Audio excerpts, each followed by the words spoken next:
Whenever I look at opinions while browsing online, I often find that Resident Evil has a real mixed bag, with every game either being liked, loved, or hated by different members of the fandom.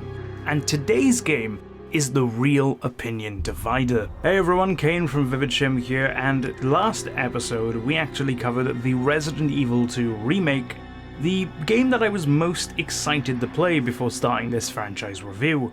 So, if Resident Evil 2 was my most hyped game to play, well, in order to keep things perfectly balanced as all things should be, I think it makes sense that today's game is my least hyped game to play.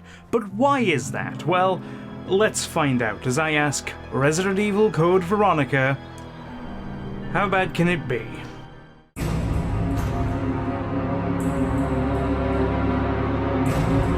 The story of Code Veronica takes place in, you guessed it, 1998. December this time, taking place 3 months after the events of Resident Evil 2 and Resident Evil 3. The story follows Claire Redfield, who in Code Veronica is still looking for her brother Chris after the events of Resident Evil 2, a journey which has taken her into Umbrella's facility in Paris, where she is captured and sent to the prison on Rockford Island, an Umbrella-owned facility. When another zombie outbreak occurs on the island, Claire is released and eventually comes across one Steve Burnside, the most Canadian man to ever be in Resident Evil.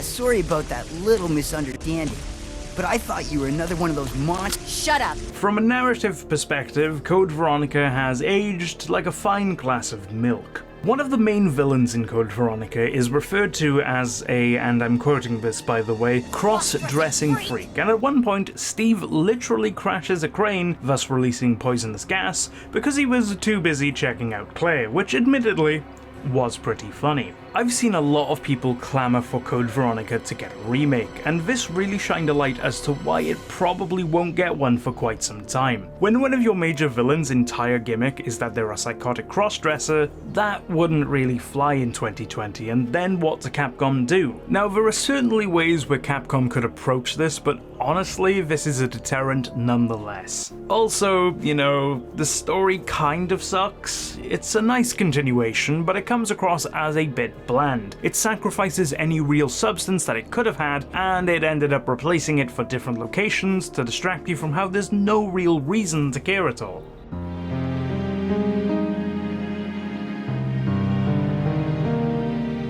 Code Veronica hasn't aged well, simply because it's a 20-year-old game and hasn't been remastered properly. Code Veronica X is a remaster for the PS3 according to Wikipedia, but to me it's just a port. It has that classic PSX style of less triangles than your average Illuminati conspiracy video, and while playing this on PS Now, it just looked like I was playing a game through a Vaseline-smeared monitor. We'll get back to that though. It's really hard to judge these games because I'm sure it looked fine for the time, but it does not hold up well, and everything just kind of looks the same. It's all very dull and bland, with no colours other than the rare splash of an item. Even the herbs look bland, and they just kind of blend into the world. I often found myself missing them simply because you can't tell they're there.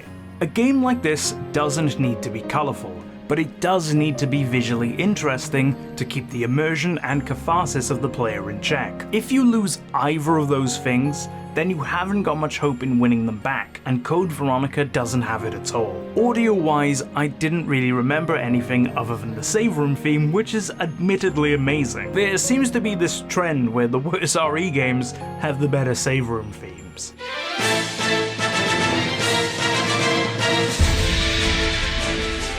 Resident Evil Code Veronica has never had a full remake like a lot of the other games. This means a few things, but mainly it means that I don't have access to the alternate controls. That's right, I actually played most of this with the original control scheme, and actually, I've got a little surprising thing to tell you, so why don't you come in a bit closer?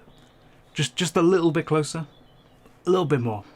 Just a titch more. Zoom right in. This was terrible. When I first started playing, I actually thought to myself, oh, this isn't too bad. And then it just got worse and worse until eventually I was so miserable on Code Veronica, I just decided on giving up trying to beat it because there was no fun to have. I played around 50% of the game in total, right about where you do a character switch, but I could not bring myself to continue. But before I do go on, I want to seriously talk about the surprise. I didn't hate the controls as much as I thought. Now, I liked how consistent they were. I always appreciated how left was always Claire's left and not the camera's left, something which I've seen in a few games like this before. Having it so that it was fixated on Claire's perspective and not ours looking at the screen made it so disorientation was really not a thing that could happen in this game. I did actually appreciate that quite a lot. Now that's not to say it was fun. It certainly was not fun. But I appreciated how considerate and consistent it was. While these controls did play a part in my decision to stop playing, it was actually just the way the game plays in general that made me more and more fed up and eventually stop. Gunplay is the least satisfying in any RE game so far, with the zombies feeling like just shooting moving planks of wood. I did like the Bandersnatch enemies, as they seem to be really cool in concept, but even the boss fights, especially the two with the Tyrant back-to-back, just suck. The plane fight especially pissed me off so much that I took a week off playing the game. The gimmick of the fight is fine, and I eventually went back a few saves to do it a little bit easier, but trying to avoid this guy with these controls and input lag that comes with the absolute travesty of a premium streaming service that is PlayStation Now, it made this one of the most infuriating experiences I've ever had. It only got worse when we got to the Arctic, as then we had to deal with the stupid moth enemies, which were just so annoying as they move in a way that feels far more fluid than you and end up stun locking you as they all lay their stupid little eggs to poison you. I hate Code Veronica so much. From top to bottom, this was terrible, and I can't believe how miserable of an experience this actually was, let alone how anyone actually likes this crap. If Code Veronica is ever remade, I will try that, but until then, as far as I'm concerned, it can be left in the year 2000, because this is genuinely one of the most miserable experiences I've ever had in a video game, including half of the crap that I've covered on this show. I hope I never see this again. If you want to watch me cover a better game, why not hit that subscribe button and the little bell to be notified when the next video drops. Until then, if you want to watch us live, why not go over to twitch.tv/VividChim. We actually play every single How Bad Can It Be title over there first. It's a great way to support the channel. I've been Kane from VividChim, and I need to lie down.